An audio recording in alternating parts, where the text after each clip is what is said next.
चेतना और प्रकृति के द्वैत संबंध और आत्मा के स्वरूप को जीवाणु के अस्तित्व और अध्ययन द्वारा बहुत स्पष्ट अंशों में समझा जा सकता है। साथ ही मानवीय व्यवहार का बहुत सा मार्गदर्शन भी उससे प्राप्त किया जा सकता है। जीवाणु के ये गुण, ये सूक्ष्मता इस बात का प्रत्यक्ष प्रमाण है कि आत्मचेतना प्रकृति के जड़ परमाणुओं से भिन्न अत्यंत सूक्ष्म, अमर और सर्वशक्तिमान सत्ता है। उसे अत्यंत सूक्ष्मता की अनुभूति द्वारा ही जाना और पहचाना जा सकता है। जड़वाद एक बौद्धिक दुर्भाग्य, जड़ जगत को ही सब कुछ मान लेना और चेतना को भी जड़ के पीछे काम करने वाली हलचलों की प्रतिक्रिया समझ बैठना जड़वाद का अंध समर्थन मात्र है। चेतना के अस्तित्व को झुठलाया जाना अपने युग का बौद्धिक दुर्भाग्य ही कहा जाएगा। जिस चेतना ने जड़ पदार्थों को साज संभालकर उपयोगी एवं सुंदर बनाया, जिस चेतना ने अपनी सूक्ष्म बुद्धि से प्रकृति के अनेकानेक रहस्यों को जाना और उनसे लाभान्वित हो सकने की स्थिति तक मनुष्य को पहुंचाया, उसी चेतना के अस्तित्व तक से हम इनकार करने लगें तो इसे आत्मविस्मृति के अतिरिक्त और क्या कहा जाएगा। चेतना का अस्तित्व हम शरीर के माध्यम से भी अनुभव करते हैं, पर वो उतने तक ही सीमित नहीं है। शरीर के बिना भी उसका अस्तित्व बना रहता है। प्रकृति का सूक्ष्म स्वरूप तो यंत्र उपकरणों की सहायता से खोजा पकड़ा जा सकता है, पर चेतना की परख के लिए कोई भौतिक साधन बनकर तैयार नहीं हुए हैं। ये हो भी नहीं सकेंगे, क्योंकि भौतिक उपकरण अपने सहधर्मी भौतिक पदार्थों को ही पकड़ सकते हैं। शरीर और उसकी इंद्रियां पंचभूत तत्वों से बनी हैं, इसलिए उनकी अनुभूतियां भी तत्वों से बने परमाणु परक पदार्थों के आधार पर ही कुछ निष्कर्ष निकालती एवं रस लेती हैं। मशीन भी प्रायः धातुओं से बनी और विद्युत जैसी भौतिक ऊर्जाओं से चलती हैं। ऐसी दशा में उनका परक क्षेत्र भी स्थूल अथवा सूक्ष्म, दृश्य अथवा अदृश्य जड़ जगत तक ही सीमाबद्ध रहता है। चेतना को तो चेतना ही अनुभव कर सकती है। चेतना को समझने का कोई यंत्र बन सका तो वो चेतना ही होगा। आत्मा और परमात्मा की प्रयोगशालाओं में अब तक सिद्ध नहीं किया जा सका और वो भविष्य में भी सिद्ध न हो सकेगा। इसी आधार पर वैज्ञानिकों ने इन दोनों की सत्ता को अस्वीकार किया है। वे शरीर को चलता फिरता पौधा मानते हैं और उसका चेतना को मस्तिष्कीय हलचल कहते हैं। मस्तिष्क तो शरीर का ही अंग है, इसलिए वे आत्मा की परिभाषा शरीर तक ही सीमित रखते हैं और मरने के बाद आत्मा की समाप्ति की बात कहते हैं। परमात्मा के संबंध में भी उनका ऐसा ही कथन है। प्रकृति व्यवस्था को वे स्वसंचालित मानते हैं। सृष्टि में चल रही विभिन्न व्यवस्थाओं को वे अपने आप अपने ढर्रे या धुरी पर घूमती हुई कहते हैं और इसमें किसी ईश्वर का दखल स्वीकार नहीं करते। कठिनाई ये है कि विज्ञान जगत प्रत्यक्ष भौतिक प्रयोग परीक्षणों को ही सब कुछ मान बैठता है और प्रयोगशालाओं की सिद्धि को ही प्रामाणिक ठहराता है, जबकि तर्क और तथ्य ये भी कहते हैं कि इस विश्व के रहस्यों को, विशेषतया चेतन तथ्यों को जानने के लिए प्रयोगशालाओं की उपलब्धियों तक ही सीमित नहीं रहा जा सकता। पदार्थों में पाई जाने वाली हलचल स्वसंचालित हो सकती है, ये प्रतिपादन गले नहीं उतरता। चेतन संचालन के बिना वस्तुएं निश्चेष्ट पर अस्त व्यस्त पड़ी रहती हैं। बहुमूल्य जलयान, वायुयान, रेल इंजन आदि बिना ड्राइवर के नहीं चलते। फिर असीम ब्रह्मांड व्यापी अंतर्ग्रही और सीमित परमाणु सत्ता में जो सुव्यवस्थित अनवरत गति चक्र चल रहा है, वो अनायास स्वसंचालित कैसे हो सकता है? इसके पीछे चेतन शक्ति की प्रेरणा एवं व्यवस्था होनी आवश्यक है। इसे तर्क बुद्धि सहज ही समझ सकती है।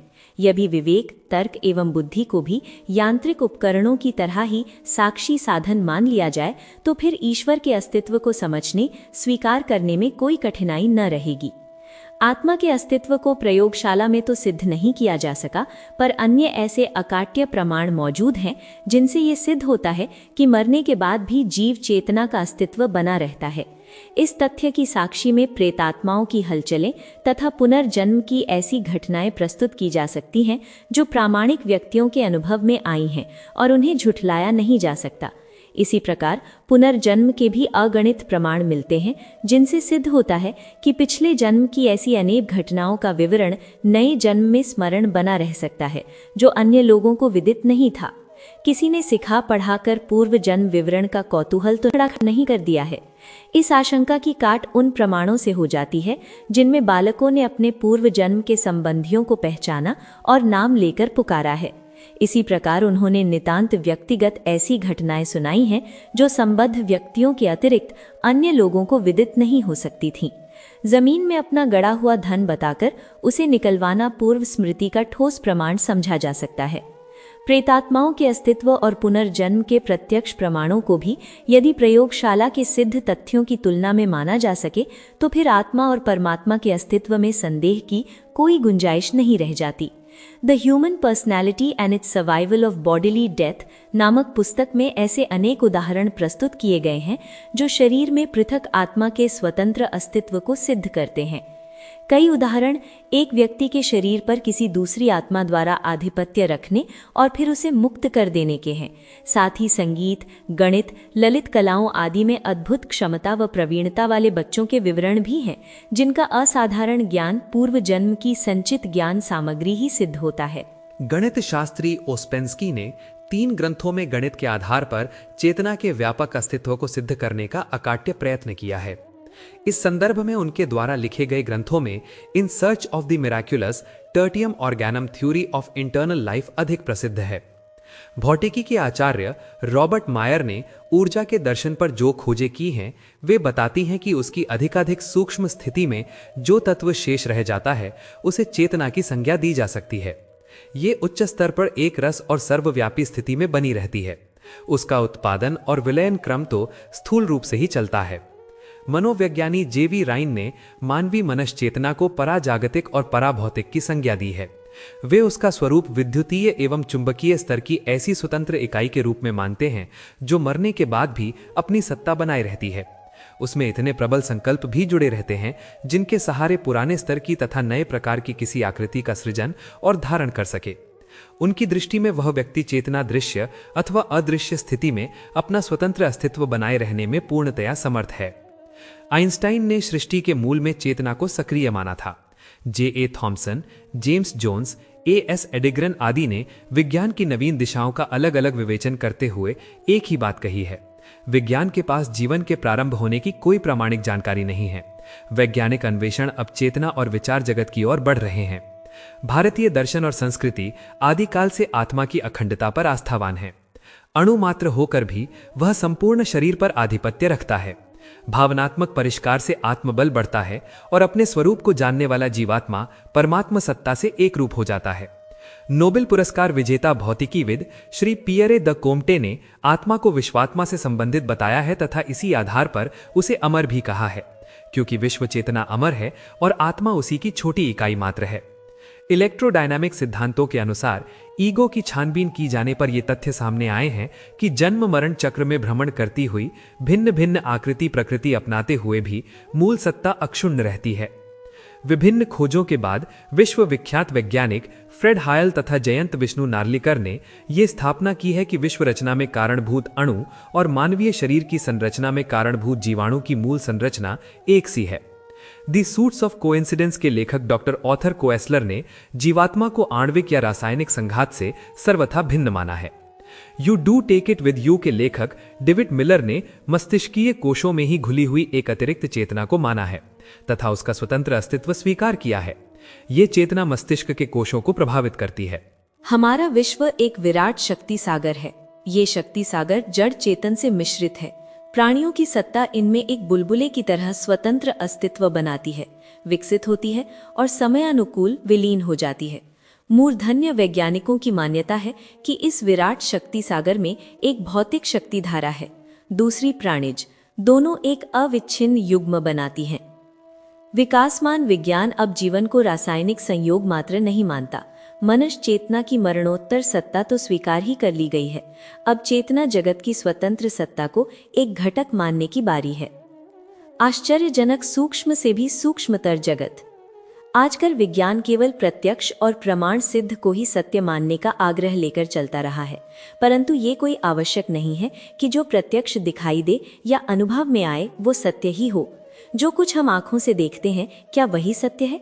इस प्रश्न का उत्तर एक बारगी तो हाँ में ही दिया जा सकता है, पर वस्तुतः वो नितांत बालकों जैसा ही होगा। वस्तुतः जो कुछ हम देखते हैं वो इन अस्तित्वों का अति स्वल्प अंश है, जिसे हम देख नहीं सकते। न केवल खुली आंखों से, वरन सूक्ष्मदर्शी यंत्र भी उन्हें देखने में ही नहीं, अनुभव करने में असमर्थ रहते हैं। इतना ही नहीं, प्रत्यक्ष अनुभव भी कहाँ और कितने सही होते हैं। उदाहरण के लिए तो देखने में लगता है कि आप भारतवर्ष के निवासी हैं, पर उसी समय आप पृथ्वी के भी निवासी हैं, पर उसी समय सौर मंडल के भी। सूर्य एक सेकंड में 200 ट्रिलियन अर्थात 1000 मिलियन 1 अरब किलोवाट ऊर्जा पृथ्वी पर फेंकता है। वो ऊर्जा इतनी अधिक होती है कि उससे नीपर जैसे 1 करोड़ बिजली घर स्थापित हो सकते हैं। सारी पृथ्वी की 4 अरब आबादी तथा चींटी, मक्खी, कौवे, गिद्ध, भेड़, बकरी, गाय, हाथी, शेर, पेड़ पौधे, बादल, समुद्र सभी इस शक्ति से ही गतिशील हैं। जिसमें ये शक्ति जितनी अधिक है, प्राण तत्व की अधिकता, वो उतना ही शक्तिशाली और वैभव का स्वामी है। कीड़े मकोड़े उसके एक कण से ही जीवित हैं, तो वृक्ष वनस्पतियां उसका सबसे अधिक भाग उपयोग में लाती हैं। मनुष्य इन सबसे भाग्यशाली है, क्योंकि वो इस शक्ति के सुरक्षित और संचित कोष को भी प्राणायाम और योग साधनाओं में मनचाही मात्रा में प्राप्त भी कर सकता है। हमारे लिए वर्ष 365 दिन का होता है, पर सूर्य के लिए वो अपनी 1000 किरणों के घूमने भर का समय है। सूर्य का प्रकाश हर क्षण पृथ्वी के आधे भाग पर पड़ता है, अर्थात सूर्य का 1 सेकंड पृथ्वी के निवासी के लिए 12 घंटे। कीट पतंगों के लिए तो उसे कल भी कहना चाहिए। सूर्य अरबों वर्ष से जी रहा है और करोड़ों वर्ष तक जिएगा, पर इतनी अवधि में तो मनुष्यों की लाखों पीढ़ियां मर खप चुकी होंगी। यदि सृष्टि के प्रारंभ से लेकर अब तक जितने लोग जन्म ले चुके हैं, उन सब के नाम लिखना संभव हो तो उसके लिए पृथ्वी के भार से कम कागज की आवश्यकता न पड़ेगी। सूर्य का एक जन्म इतना बड़ा है कि मनुष्य उसकी तुलना में अरबवें हिस्से की भी जिंदगी नहीं ले पाएगा। ठीक यही बात मनुष्य की तुलना में कीट पतंगों की है। वायुमंडल में ऐसे जीव हैं जो इतने सूक्ष्म हैं कि उनको इलेक्ट्रॉनिक सूक्ष्मदर्शी से ही देखना संभव है। उनमें एक ही कोश सेल होता है, उसमें केंद्रक सूर्य का ही एक कण होता है। अन्य तत्वों में कोई भी खनिज, लवण या प्रोटीन, कार्बोहाइड्रेट मिलेंगे। अर्थात जीव चेतना और प्रकृति का समन्वय ही दृश्य जगत है। मनुष्य में गर्मी अधिक है, 100 वर्ष का जीवन उसे प्राप्त है, पर कीड़े मकोड़े शक्ति के एक अणु और शरीर के एक कोश से ही मनुष्य जैसी आयु भोग लेते हैं। मनुष्य जितने दिन में एक आयु भोगता है, उतने में कीट पतंगों से कई कल्प हो जाते हैं। प्रसिद्ध रूसी वैज्ञानिक NS श्वेरबिनोविस्की एक कृमि विशेषज्ञ थे। उन्होंने 50 वर्ष तक कीट पतंगों के जीवन का सूक्ष्म अध्ययन किया और उससे कृषिनाशक कीटाणुओं के संबंध में महत्वपूर्ण खोजें की। उन्हीं खोजों में भारतीय दर्शन को प्रमाणित करने वाले तथ्य भी प्रकाश में आए। वे लिखते हैं, टिड्डियों की सामूहिक वंश वृद्धि की अवधि सूर्य के एक चक्र अर्थात 11 वर्ष से है।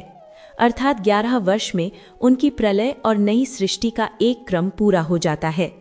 बीविल, जो चुकंदर कुतरने वाला कीड़ा होता है, वह भी 11 वर्षीय चक्र से संबंधित है।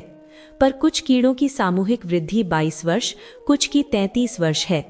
इस आधार पर उन्होंने लिखा है कि पृथ्वी का सारा जीवन ही सूर्य पर आधारित है।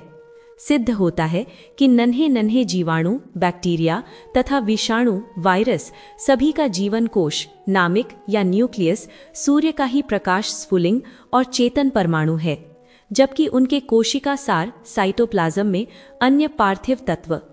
जीवन चेतना सर्वत्र एक सी है, परिभ्रमण केवल मन की वासना के अनुसार ही चलता रहता है।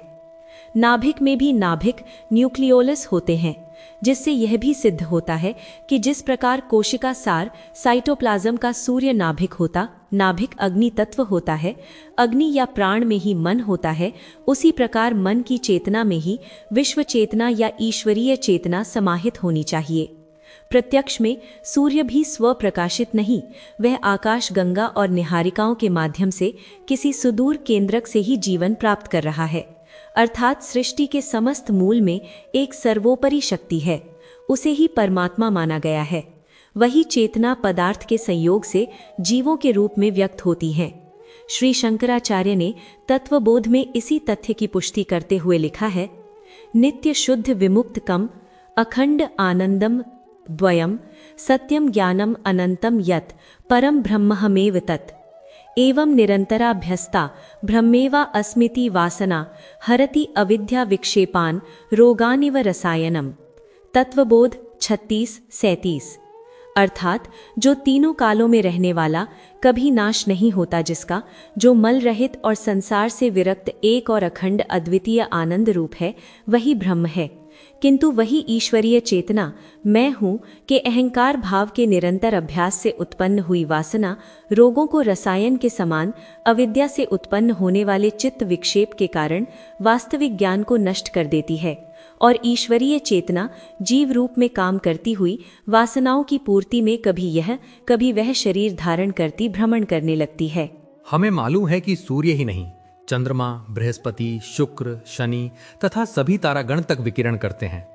किसी भी एक बिंदु को ले लें और कल्पना करें कि वहां सभी विकिरण आड़ी टेढ़ी दिशा में गमन कर रहे हैं, तो पता चलेगा कि एक ही स्थान पर सूर्य प्रकाश का कण चंद्रमा के कण को, चंद्रमा का बृहस्पति के कण को, बृहस्पति का शनि के कण को पार कर रहा होगा।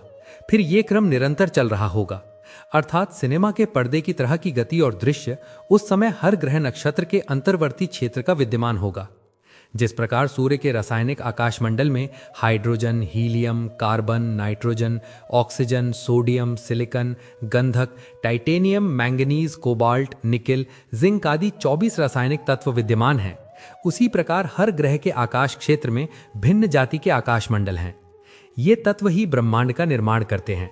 विकिरण उनका प्रभाव क्षेत्र लिए होंगे, अर्थात वातावरण के हर बिंदु पर विश्व का हर दृश्य विद्यमान है। मूल चेतना उनमें से अपनी इच्छा आकाश स्वरूप है और वासना के क्षेत्र में विद्यमान रहती होगी। तो कुछ आश्चर्य नहीं यदि वो पृथ्वी के ही किसी आकाश में रहकर भी किसी अन्य ग्रहों के दृश्यों और रासायनिक अनुभूतियों का रस ले रही हो। वायुमंडल ही नहीं, जीवन से रिक्त कोई स्थान नहीं। प्रसिद्ध डच व्यापारी एंटन वॉन लीवेनहिक को जब भी अवकाश मिलता, वो शीशों के कोने रगड़ रगड़ कर लेंस बनाया करता। उसने एक बार एक ऐसा लेंस बनाया जो वस्तु को 270 गुना बड़ा करके दिखा सकता था। उसने पहली बार गंदे पानी और सड़े अन्न में हजारों की सृष्टि देखी। कौतूहलवश एक बार उसने वर्षा का शुद्ध जल एकत्र किया। उसकी मंशा ये जानने की थी कि क्या शुद्ध जल में भी कीटाणु होते हैं, और वो ये देखकर आश्चर्यचकित रह गया कि उसमें भी जीवाणु उपस्थित थे। उसने अपनी पुत्री मारिया को बुलाकर एक विलक्षण संसार दिखाया। ये जीवाणु जल में तैर ही नहीं रहे थे, तरह तरह की क्रीड़ाएं करते हुए वो दिखा रहे थे कि उनमें ये इच्छाएं, आकांक्षाएं मनुष्य के समान ही हैं। भले ही मनुष्य जटिल कोश प्रणाली वाला जीव क्यों ना हो, पर चेतना के गुणों की दृष्टि से मनुष्य और उन छोटे जीवाणुओं में कोई अंतर नहीं था। ये जीवाणु हवा से पानी में आए थे। 1838 में पौधों की संरचना का परीक्षण करते समय वैज्ञानिक माथियास शेलिडन ने देखा कि पौधे भी कोशिकाओं से बने हैं और ये कोशिकाएं भी बड़े जीव के भीतर एक जीवित जीव हैं। इस प्रकार हम योनिधारी का शरीर ब्रह्मांड है और उनमें रह रहे अनेकों चेतन कोश जीव अपनी वासना के अनुसार काम करते हैं। हर कोश में विराट ब्रह्मांड की बात विज्ञान भी स्वीकार करता है। ये इलेक्ट्रॉनिक प्रकाश की बौछार से ही देखे जा सकते हैं। इलेक्ट्रॉन विद्युत अणु होते हैं। मन भी एक प्रकार का सचेतन विद्युत परमाणु है। योग ग्रंथों में उसे अग्निस्फुलिंग कहा जाता है। उसे ध्यान की एकाग्रता के समय अत्यंत सूक्ष्म किंतु दिव्य प्रकाश कण के रूप में त्रिकुटी, दोनों बाहों के बीच आज्ञा चक्र नामक स्थान में देखा भी जाता है। यही कीट पतंगों में भी मन और मन की विशेषताओं के होने का प्रमाण है, जो किसी भी विज्ञान से कम महत्व का नहीं। जीवन और जगत में जो कुछ भी महान व महत्वपूर्ण है, वो स्थूल की पकड़ से बाहर और सूक्ष्म है। उसे जानने के लिए सूक्ष्म का चिज्ञान ही समझना पड़ेगा तथा उसी विद्या के आगे बढ़ना पड़ेगा। प्राचीन काल में भारतीय मनीषियों ने इस दिशा में बड़े प्रयत्न किए थे। वह शोध अनुसंधानों द्वारा उस सूक्ष्म की शक्ति से लाभ उठाने की विधि विकसित की थी। देर सबेर विज्ञान भी इसी दिशा में पहुंचकर असीम विश्व के कण कण में भरी अनंत अपार क्षमता का सदुपयोग कर सकेगा। शक्ति अर्थात आत्मचेतना का विज्ञान। प्राग चेकोस्लोवाकिया में एक ऐसी मशीन तैयार की गई है जो धातु की पतली चादरों और जल्दी पिघलने वाली धातुओं को काटने या छेद करने के काम आती है। ये मशीन 1 मिलीमीटर के 100वें भाग तक सही कटाई कर सकती है। इतनी सूक्ष्म और सही यानी एक्यूरेट कटाई किसी तेज अस्त्र, चाकू या आरी से नहीं की जाती। ये कार्य इलेक्ट्रॉनों की किरणें फेंक कर किया जाता है। इलेक्ट्रॉन की एक किरण की विद्युत क्षमता 60,000 वोल्ट होती है। फिर यदि कई किरणों का समूह यानी बीम प्रयुक्त किया जाए तो उससे कितनी शक्ति प्रवाहित हो सकती है, इसका सहज ही अनुमान किया जा सकता है। इलेक्ट्रॉन परमाणु का ऋण विद्युत आवेश मात्र है। वो 1 करोड़ सूक्ष्म परमाणु का एक अंश मात्र है, लेकिन परमाणु का स्वयं भी कोई स्वतंत्र अस्तित्व नहीं। इलेक्ट्रॉनिक माइक्रोस्कोप से केवल इसका प्रभाव देखा जा सकता है। परमाणु का सबसे आश्चर्यजनक जगत तो उसकी चेतना, केंद्रक या नाभिक यानी न्यूक्लियस में विद्यमान है। इस संबंध में हुई खोजें बड़ी महत्वपूर्ण है और नाभिकीय विद्या यानी न्यूक्लियर साइंस के नाम से जानी जाती है। उसका प्रारंभ 1865 में प्रोफेसर हेनरी बेक्वेरेल ने किया और जेम्स चैडविक ने उसे विकसित किया। नाभिक में प्रसुप्त शक्ति को खोजा प्रोफेसर एनरिको फर्मी ने। उन्होंने न्यूट्रॉन के अनेक रहस्यों का पता लगाकर सारे विज्ञान जगत में तहलका मचाकर रख दिया। नाभिकीय शक्ति का पता लगाकर प्रोफेसर फर्मी को भी कहना पड़ा था, हम छोटी छोटी वस्तुओं में उलझे पड़े हैं। वस्तुतः संसार में महान शक्तियां भी हैं जिनसे संबंध बनाकर हम अपने आप को शक्तिशाली तथा और अधिक प्रसन्न बना सकते हैं। प्रकृति के कण कण में अनंत शक्ति का भंडार भरा पड़ा है। वस्तुतः ये समस्त जगत ही शक्ति का रूप है। पर ब्रह्म की सहचरी प्रकृति ही यदि शक्ति रूप न हुई तो और कौन होगा? अपना सौर मंडल और विश्व ब्रह्मांड जिस असीम विस्तार वैभव से भरे पूरे हैं, उसी का प्रतिनिधित्व छोटे परमाणु करते हैं। बहुत समय पूर्व परमाणु को पदार्थ की सबसे छोटी इकाई माना जाता था। ये तो पीछे पता चला कि परमाणु भी एक सौर मंडल है जिसका एक मूल केंद्र है नाभिक या न्यूक्लियस। इसके इर्द गिर्द इलेक्ट्रॉन ग्रहों की तरह परिक्रमा करते हैं। पीछे पता चला नाभिक भी एकाकी नहीं है, वो प्रोटॉन और न्यूट्रॉन कणों से मिलकर बना है। बाद में ये भी पता चला कि वे भी दो नहीं रहे। परमाणु के भीतर 150 प्राथमिक कण गिने जा रहे हैं। इनके गुण धर्म अभी बहुत स्वल्प मात्रा में ही जाने जा सके हैं। ये भी चिरस्थायी नहीं है, जन्मते नई पीढ़ी उत्पन्न करते और मरते रहते हैं।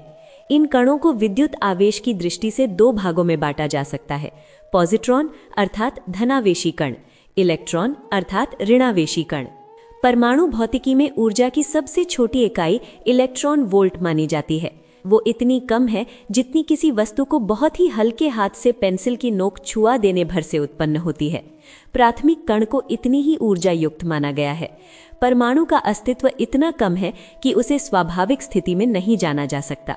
उसका परिचय तभी मिलता है जब उसे अतिरिक्त ऊर्जा देकर चंचल बनाया जाए। ऐसी चंचलता 10,000 से 1,00,000 इलेक्ट्रॉन वोल्ट को बढ़ाने पर ही हम उन्हें अपने किसी काम में ला सकते हैं।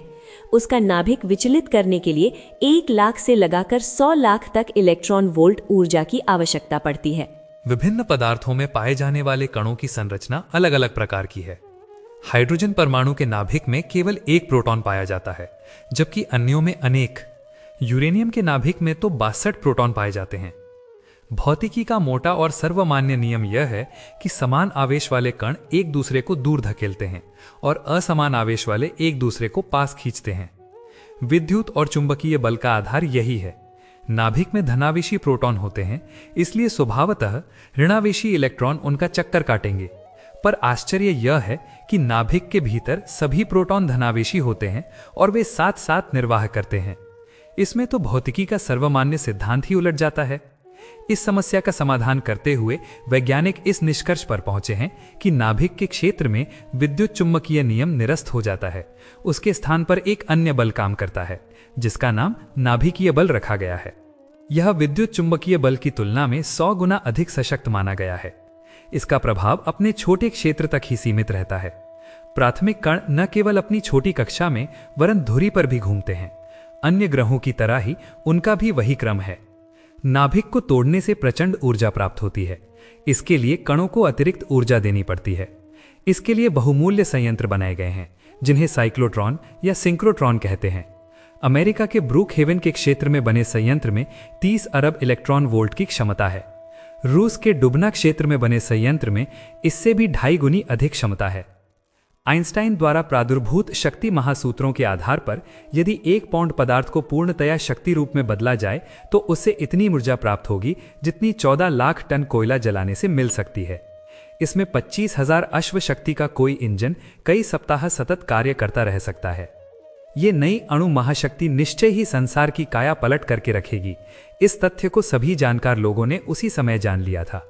अमेरिका में अणु वैज्ञानिकों के संघ ने, जिनकी खोजों के आधार पर अणु बम बनाया जा सका था, एक रिपोर्ट प्रकाशित की थी जिसका शीर्षक था अणु बम के सच्चे अर्थ के संबंध में जनता के सामने एक वक्तव्य। इसके मुख पृष्ठ पर मोटे अक्षरों में लिखा था, वन वर्ल्ड और नन। इसका आशय था कि या तो अब समस्त संसार एक बनकर रहेगा या संसार रहेगा ही नहीं। ये नई प्रलयकारिणी शक्ति जो विधि के विधानवश स्वार्थी मनुष्य के हाथों में आ गई है, कितनी भयंकर है उसका कुछ अनुमान उन विवरणों से किया जा सकता है जो समय समय पर अमेरिका और यूरोप के पत्रों में प्रकाशित होते रहते हैं। उससे विदित होता है कि 2 करोड़ टीएनटी यानी विस्फोटक में जितनी शक्ति होती है उतनी ही शक्ति U-235 यानी एटम बम में काम आने वाले यूरेनियम नाम के पदार्थ में पाई जाती है। 1 किलोग्राम यूरेनियम में थर्मोन्यूक्लियर 5 करोड़ 70 लाख टीएनटी के समान विस्फोट करने की प्रचंड शक्ति होती है। आप इसका अनुमान इससे कर सकते हैं कि इसका प्रभाव उतना ही होगा जितना 1 लाख तोप के भयंकर गोलों का हो सकता है। जैसे जैसे हाइड्रोजन बम की भयंकरता बढ़ती जाती है वैसे वैसे ही उनको दूरदर्शी लक्ष्य पर कम से कम समय में फेंकने की विधि ढूंढने में लोग अधिकाधिक प्रयत्नशील हो रहे हैं। अब से कुछ वर्ष पहले तक इस कार्य के मुख्य साधन जेट विमान थे, जो 400 से 1500 मील प्रति घंटा तक चल सकते थे। यह गति आक्रमणकारियों को बहुत कम जान पड़ी। इस गति से अमेरिका से रूस पहुंचने में कम से कम 3 घंटा और चीन तक 6 घंटे का समय लग जाएगा। इसलिए बम ले जाने वाले रॉकेट बनाए गए जिनमें बहुत शक्तिशाली रासायनिक द्रव्य भरे गए। इनकी गति घंटे में 15 से 25 हजार मील के लगभग है। पर इस अणु युग में लोगों को इससे भी संतोष नहीं हुआ और अणु शक्ति की सामग्री द्वारा रॉकेट को चलाने की विधि सोची गई। अब प्लाज्मा और प्रोटॉन अणु शक्ति संपन्न पदार्थों के प्रयोगों से ये गति 1 घंटे में 50 लाख मील तक बढ़ा ली गई है। ये गति बिजली की गति से कुछ ही कम है। ये नहीं कहा जा सकता कि अभी ये सिद्धांत की बात है अथवा व्यवहार में भी आ चुकी है। तो भी ये निश्चित है कि अमेरिका और रूस ऐसे रॉकेट बना चुके हैं जो 1 घंटे से कम समय में संसार के किसी भी भाग में पहुंच सकते हैं। दूसरे महायुद्ध में हिटलर ने एक प्रकार के B-1 और B-2 नामक स्थायी रॉकेट बनाकर उनके द्वारा अपने देश से ही इंग्लैंड पर बम वर्षा की थी। उससे 13,000 व्यक्ति मरे और घायल हुए थे। इन अस्त्रों का निर्माता डॉक्टर बर्जर आजकल अमेरिका चला गया है। वहां वो अमेरिका विरोधी साम्यवादी देशों को अणु शक्ति द्वारा नष्ट करने की विधि परिपक्व करता रहता है। सन 1961 में उसने परामर्श दिया था कि अंतरिक्ष में उड़ने वाले यानों से सैकड़ों अणु बम एक साथ छोड़ने की तैयारी करनी चाहिए। परमाणु के उपरोक्त अंग प्रत्यंगों में भी अब भेद उपभेद निकलते चले आ रहे हैं। हाइपरान परिवार के लैक्वडा कण, एंटा हाइपरान, सिग्मा कैस्केड, फोटॉन, न्यूट्रिनो आदि परमाणु के उपभेद इन दिनों विशेष शोध के विषय बने हुए हैं। इन मौलिक तत्वों के अतिरिक्त लगभग वैसी ही विशेषताओं से युक्त नए तत्व कणों का कृत्रिम सम्मिश्रण तैयार किया जा रहा है। इन सब एटॉमिक कणों की आकृति और प्रकृति में अति आश्चर्यजनक नवीनताएं प्रकट होती चली जा रही हैं। भावी शक्ति स्रोत के लिए इन दिनों परमाणु शक्ति पर निगाह लगी हुई है और उसका सुलभ उपयोग तलाश किया जा रहा है। आश्चर्य है कि परमाणु जैसी नगण्य इकाई, तुच्छ सी वस्तु किस प्रकार शक्ति का प्रचंड स्रोत बनकर मानवीय आवश्यकताओं की पूर्ति में महत्वपूर्ण भूमिका संपादित कर सकेगी। परमाणु में शक्ति उत्पन्न करने का क्रियाकलाप है अणु विखंडन। इसके लिए मूलतः यूरेनियम का प्रयोग किया जाता है। उस पर न्यूट्रॉनों का आघात करने से वो आसानी से टूट जाता है। उपलब्ध यूरेनियम का सर्वांश विखंडन के योग्य नहीं होता। उसमें 0.71% ही विखंडनीय अंश है। शेष तो अन्य वस्तुएं ही उसमें मिली हुई हैं, जिन्हें उर्वरा है। प्रयत्न ये हो रहा है कि इस उर्वरा अंश को भी विखंडन में सहायता देने योग्य बनाया जाए। वैज्ञानिकों की भाषा में शुद्ध अंश को यूरेनियम 235 और अशुद्ध अंश को 238 कहा जाता है। इस 238 अंश पर न्यूट्रॉनों का आघात करके उसे भी एक नए पदार्थ प्लूटोनियम 239 में परिणत कर लिया जाता है। इस प्रकार लगभग ये सारा ही मसाला घुमा फिराकर परमाणु शक्ति उत्पन्न करने में प्रयुक्त हो सकने योग्य बना लिया जाएगा। इस अणु शक्ति का यदि सद्भावना पूर्वक सदुपयोग किया जा सके तो समृद्धि का असीम उत्पादन हो सकता है और उससे मानवीय सुख शांति में अनेक गुनी वृद्धि हो सकती है। अणु शक्ति के रचनात्मक प्रयोग सोचे गए हैं और वे सहज ही कार्यान्वित भी हो सकते हैं, पर संभव तभी है जब सद्भावना का उत्पादन अंतःकरण की प्रयोगशालाओं में भी साथ साथ होता चले। अणु आयुधों की भयंकरता और उनके उत्पादन की विपुलता को देखते हुए आज समस्त मानव जाति महामरण के त्रास से बुरी तरह संत्रस्त हो रही है। वस्तुतः ये त्रास अणु शक्ति का नहीं, मानवीय दुर्भावना का है, जिसके आधार से अमृत भी विष बन जाता है।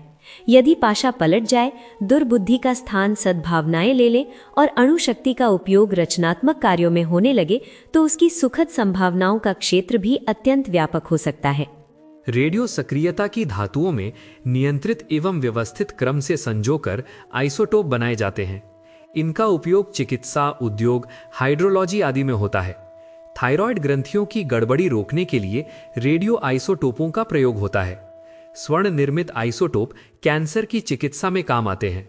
रक्त में बढ़े हुए श्वेत कणों की चिकित्सा फास्फोरस आइसोटोपों से होती है। फसल में लगे हुए कीड़े मारने, उत्पादन बढ़ाने, शरीर एवं जल परीक्षा जैसे कार्यों में इनका प्रयोग होता है। इनका निर्माण एक केबिन में यंत्रों की सहायता से किया जा सकता है। सस्ती और प्रचुर परिमाण में विद्युत शक्ति प्राप्त करने के लिए अब परमाणु शक्ति पर विज्ञान का ध्यान केंद्रित है। समुद्री पानी को पीने योग्य बनाने के लिए इसी शक्ति का बड़े पैमाने पर प्रयोग करना पड़ेगा। पानी में पाई जाने वाली हाइड्रोजन गैस को बिजली में बदल देने का, जलयान, वायुयान चलाने में, ऊबड़ खाबड़ पहाड़ी जमीनों को समतल बनाने में जितनी प्रचंड शक्ति का प्रयोग करना पड़ेगा, उतनी मात्रा अणु शक्ति के अतिरिक्त और किसी माध्यम से नहीं मिल सकती।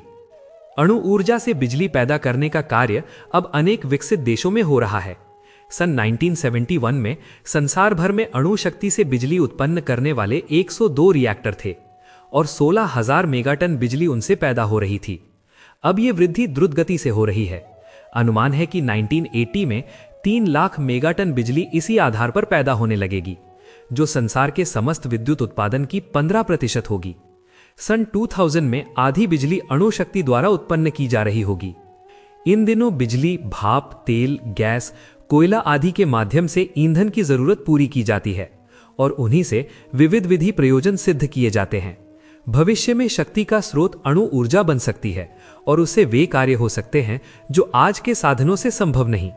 पर्वतों को चूर्ण विचूर्ण करके भूमि को समतल, उपजाऊ और उपयोगी बनाया जा सकता है। समुद्र जल को मीठा किया जा सकता है। अणु शक्ति की तरह ही मनुष्य की चेतना शक्ति है, जिसके अंतर्गत मन, बुद्धि, चित्त, आत्मबोध को अंतःकरण के रूप में जाना जाता है। लगन, तत्परता, एकाग्रता, तन्मयता, निष्ठा, दृढ़ता, हिम्मत जैसे मानसिक गुण ऐसे हैं जिनके आधार पर अणु शक्ति से भी करोड़ों गुनी अधिक प्रखर आत्मिक शक्ति को जगाया, बढ़ाया, रोका, संभाला और प्रयुक्त किया जा सकता है। अणु विज्ञान से बढ़कर आत्मविज्ञान है। जड़ अणु में जब इतनी शक्ति विद्यमान है तो जड़ की तुलना में चेतन का जो अनुपात है, उसी हिसाब से आत्मशक्ति की महत्ता होनी चाहिए। अणु विज्ञानी अपनी उपलब्धियों पर गर्वान्वित हैं और उस सामर्थ्य को युद्ध अस्त्र से लेकर बिजली की कमी को पूरा करने जैसी योजनाओं में प्रयुक्त करने के लिए प्रयत्नशील हैं। आत्मविज्ञानियों का कर्तव्य है कि वे उसी लगन और तत्परता के साथ आत्मशक्ति की महत्ता और उपयोगिता को इस प्रकार प्रमाणित करें कि सर्वसाधारण को उसकी गरिमा समझा सकना संभव हो सके। महामानव वस्तुतः एक जीवंत प्रयोग परीक्षण है, जिन्हें आत्मशक्ति के संग्रह और सदुपयोग कर सकना आया और उस प्रयोग के द्वारा प्रगति पथ पर बढ़ चलने का लाभ उठाया। ज्ञान शक्ति, इच्छा शक्ति और क्रिया शक्ति की त्रिवेणी को केंद्रित कर उससे उत्पन्न सामर्थ्य को रचनात्मक दिशा में प्रयुक्त कर सकने की विधि व्यवस्था को अध्यात्म विज्ञान कहते हैं।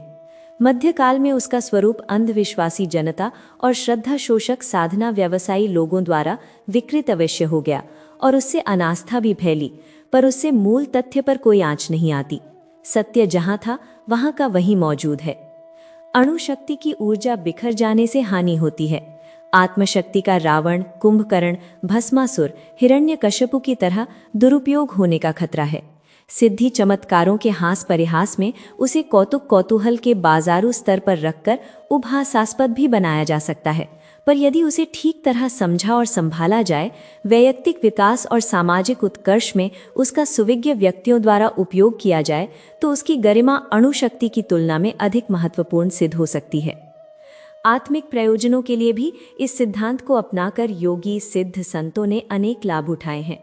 स्वामी विवेकानंद ने बनारस जिले में गुज्जी नामक स्थान के निकट पवाहारी बाबा के बारे में लिखा है कि वे स्थूल अन्न ग्रहण नहीं करते थे। पव अर्थात वायु, आहारी अर्थात ग्रहण करने वाला, पवाहारी अर्थात जो केवल वायु का ही आहार ग्रहण करता था। वे काठियावाड़ की गिरनार पर्वत पर रहकर साधना करते थे। महीनों गुफा के अंदर बंद रहते थे। कई बार तो लोगों को संदेह होता था कि वे मर गए, पर जब वे निकाले जाते थे तो उनके शरीर स्वास्थ्य में कोई अंतर नहीं आता था। अमेरिकी डॉक्टरों के एक दल ने एक बार उनकी जांच करके बताया था, आहार द्वारा जो तत्व शरीर ग्रहण करता है वो सब तत्व उनके शरीर में है, जबकि वे खाना खाते ही नहीं थे।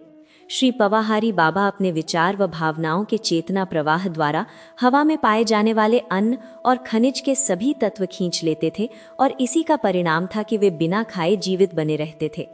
मानसिक चेतना द्वारा पदार्थों के हस्तांतरण, रूपांतरण के ऐसे सैकड़ों उदाहरण और चमत्कार हिमालय में रहने वाले कई योगियों में आज भी देखे जा सकते हैं।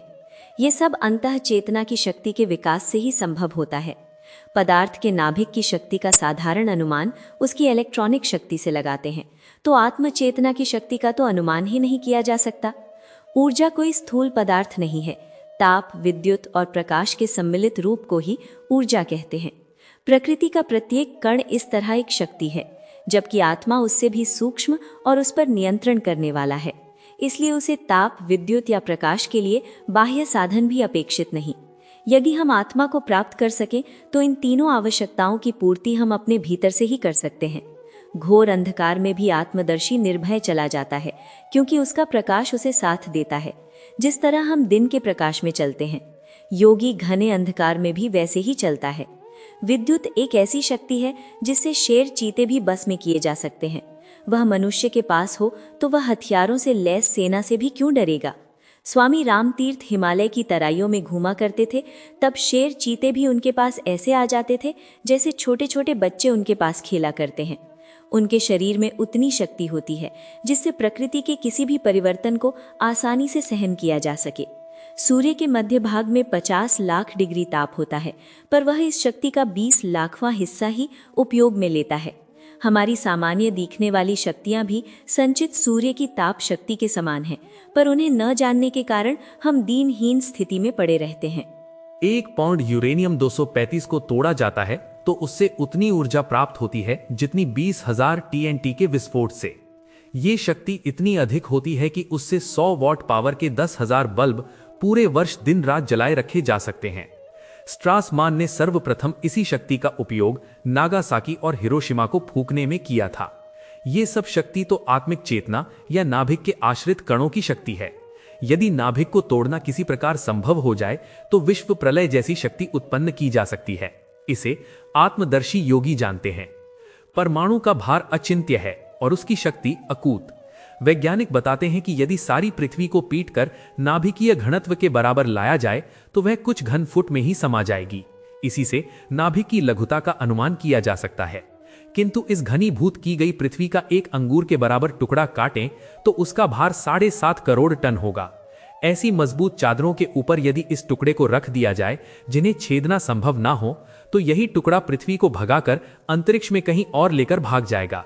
यदि उसे खुली मिट्टी पर रख दिया जाए तो वह पृथ्वी को फाड़ता हुआ चला जाएगा और संभव है कि पृथ्वी को छेदकर वह स्वयं भी कहीं अंतरिक्ष में जाकर भटक जाए। परमाणु के अंदर इस नाभिक की शक्ति से वैज्ञानिक आश्चर्यचकित हैं। ये सूक्त बताते हैं कि भारतीय योगियों की सूक्ष्म दृष्टि भी वैज्ञानिकों की तरह ही रही है और उन्होंने चेतन सत्ता के नाभिक की जानकारी कर ली है। पदार्थ का परमाणु हमें सूक्ष्म से सूक्ष्म सत्ता की शक्ति की अनुभूति तो कराता है, पर वह चेतन सत्ता की जानकारी नहीं देता। भारतीय तत्ववेत्ताओं ने भी ऐसे ही चेतना परमाणु और उसके विभू नाभिक का पता लगाया है। उसे चेतना, सत्ता, आत्मा या ईश्वरीय प्रकाश के रूप में माना है और उसकी विस्तृत खोज की है। उपलब्धियां दोनों की एक तरह की हैं। उपनिषद उसे अणोर अणियान महतो महियान आत्मा, आत्मोपनिषद 15:1 बताती है। योग वाशिष्ठ में उसे इस प्रकार व्यक्त किया है। अतीतः सर्वभावेभ्यो बालाग्रादपि अहम तनुः इति द्वितीय मोक्षाय निश्चयः जायते सताम 5:17-15। परो अणु सकलातीत रूपो अहम चेत्य अहम कृतिः 5:73-10। सर्वस्माद्यतिरिक्तो अहम बालाग्र शतक कल्पितः 4:33-51।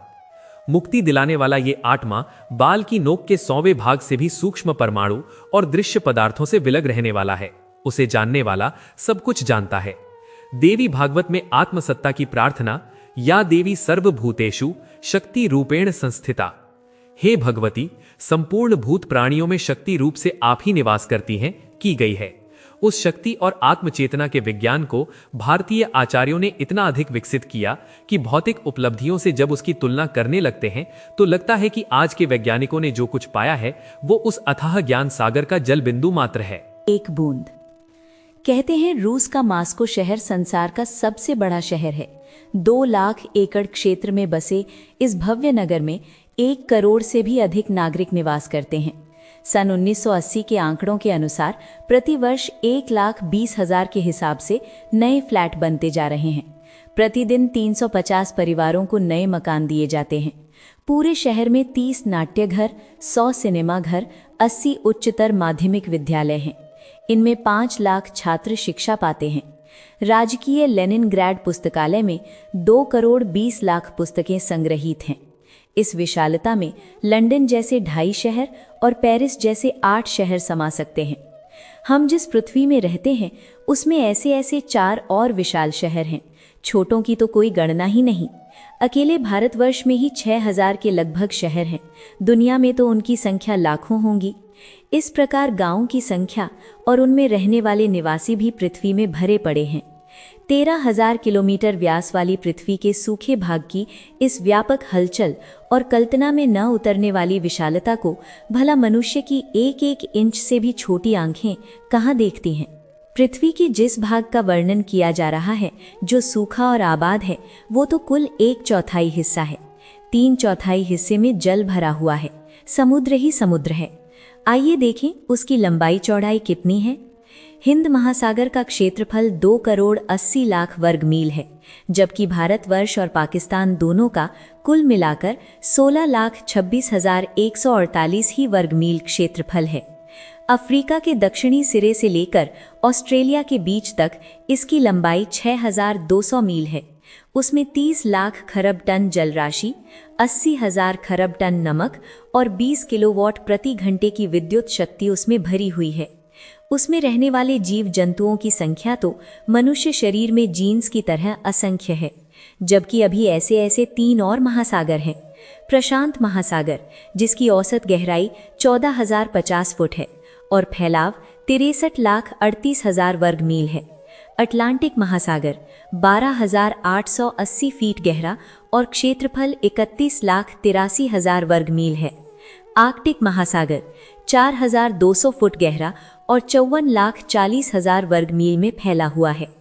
सूखी धरती और वो जलभाग जो उसके अतिरिक्त है वाली धरती की विशालता का अनुभव मनुष्य जैसा छोटा प्राणी कर भी कैसे सकता है। वो तो मनुष्य को किसी का अभिशाप लग गया है, जो वो अपनी शक्ति का इतना अहंकार करता है। अन्यथा पृथ्वी की तुलना में ही वो इतना छोटा है जितना हिमालय पहाड़ की तुलना में चींटी के शरीर का 100वां भाग। 16 करोड़ 70 लाख वर्ग मील की पृथ्वी और अधिक से अधिक 6 वर्ग फीट मनुष्य, ये तो नगण्य स्थिति हुई। विशालता की इस माप में पृथ्वी का क्षेत्रफल कोई अंतिम दूरी नहीं है। उससे तो सूर्य ही कई हजार गुना बड़ा है। पृथ्वी का व्यास 13,000 किलोमीटर है तो सूर्य 13,60,000 किलोमीटर है। पर आप ये ना समझें कि ये सूर्य ही विशालता में सरताज हो गया। वो अपना एक सौर परिवार भी रखता है, जिसमें 6 ग्रह बुध, मरकरी, शुक्र, वीनस, पृथ्वी, अर्थ, मंगल, मार्स, बृहस्पति, जुपिटर, शनि, सैटर्न, आरुणी, यूरेनस, वरुण, नेपट्यून, यम, प्लूटो और 41 उपग्रह हैं। 1500 छोटे छोटे ग्रह और भी हैं, जिन्हें अवांतर ग्रह या मध्य ग्रह एस्टेरॉइड्स कहते हैं। अंतरिक्ष कीट और अनेक पुच्छल तारे भी इस सौर मंडल में आते हैं। इस सौर मंडल का व्यास 1,18,000 करोड़ करोड़ करोड़ किलोमीटर है। इनमें मंदाकिनी स्पाइरल नामक आकाश गंगा से प्रकाश मिलता है। आइए देखें सूर्य से बढ़कर कोई और बड़ा आकार आकाश में है या नहीं। यदि उसकी खोज करना चाहते हैं तो रात में किसी एकांत में खड़े होकर आकाश की ओर देखें। आपको असंख्य टिमटिमाते हुए तारे दिखाई देंगे। जुगनू जैसे आंख से भी छोटे दिखाई पड़ने वाले इन तारों में से कई कितने बड़े हैं जिनकी हम कल्पना भी नहीं कर सकते। एंटारिस तारे का व्यास 60 करोड़ किलोमीटर, पृथ्वी से लगभग 5,000 गुना बड़ा है। बैगनर तारा